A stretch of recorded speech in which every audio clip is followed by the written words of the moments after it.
இயேசு கிறிஸ்துவின் விலையேற பெற்ற நாமத்தில் யாவருக்கும் அன்பின் நல்வாழ்த்துக்கள். இந்த மாதம் முழுவதும் ஆண்டவராகிய தேவன் கண்மணி போல உங்களை பாதுகாத்து நடத்தினார். அதற்காக நான் ஆண்டவருக்கு நன்றி செலுத்துகிறேன். இந்த நாளிலும் ஆண்டவராகிய தேவன் நமக்கு தருகிற ஆசீர்வாதமான வார்த்தை, ஜெயங்கொள்ளுகிறவன் எல்லாவற்றையும் சுதந்தரித்துக் கொள்வான் என்று சொல்லி வெளிப்படுத்தின விசேஷம் 21ஆம் அதிகாரம் 7வது வசனம் இப்படியாய் குறிப்பிடுகிறது.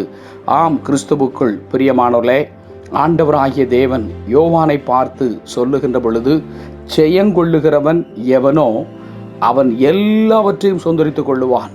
எதிலே ஜெயம்? இந்த உலக வாழ்க்கையிலே ஒரு ஜெயம், சாத்தானுடைய கண்ணிகளிலிருந்து ஒரு ஜெயம். இந்த உலக வாழ்க்கையிலே நாம் எல்லாவற்றிலும், அது குடும்ப வாழ்க்கையாக இருக்கலாம், அலுவலக பணியாக இருக்கலாம், அல்லது உறவுகளிடத்தில் நம்முடைய காரியமாக இருக்கலாம், அது ஊழியமாக இருக்கலாம், அல்லது பிஸ்னஸில் இருக்கலாம், எல்லாவற்றிலும் ஒரு ஜெயம் எடுக்க வேண்டும், ஒரு வெற்றியுள்ள வாழ்க்கை வாழ வேண்டும் என்று இயேசு விரும்புகிறார். காரணம், நாம் ஜெயிக்க பிறந்தவர்கள், நாம் தோற்க பிறந்தவர்கள் அல்ல. காரணம், நம்முடைய தகப்பன் இந்த பூமியிலே சாத்தானை ஜெயித்தார். நம்முடைய தகப்பன் இயேசு நமக்கு ஒரு முன்மாதிரியை வைத்து போனார். ஆகையினாலே தான் இந்த மாதத்தின் கடைசி நாளிலே இந்த வார்த்தையை கேட்டு உங்களை பார்த்து கர்த்தர் சொல்கிறார், நீங்கள் எல்லாவற்றிலும் ஜெயம் பெற்றவர்களாய் மாற வேண்டும். நீங்கள் தானியேலுடைய வாழ்க்கையை எடுத்துக்கொண்டால் அவனை குறித்து நீங்கள் நன்றாய் அறிந்திருக்கிறீர்கள். தானியேலுடைய காரியம் அது ஜெயமாய் முடிந்தது என்று வேதவசனம் சொல்கிறது.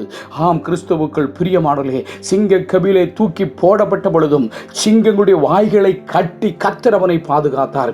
அதை போல இந்த பூமியிலே வாழுகிற நீங்கள் எல்லாவற்றிலும், எந்த சூழ்நிலையிலும் நீங்கள் சோர்ந்து போகாதபடிக்கு ஜெயமுள்ளவர்களாய், எல்லாவற்றிலும் ஜெயம் பெற்றவர்களாய் மாற வேண்டும் என்று கர்த்தர் எதிர்பார்க்கிறார்.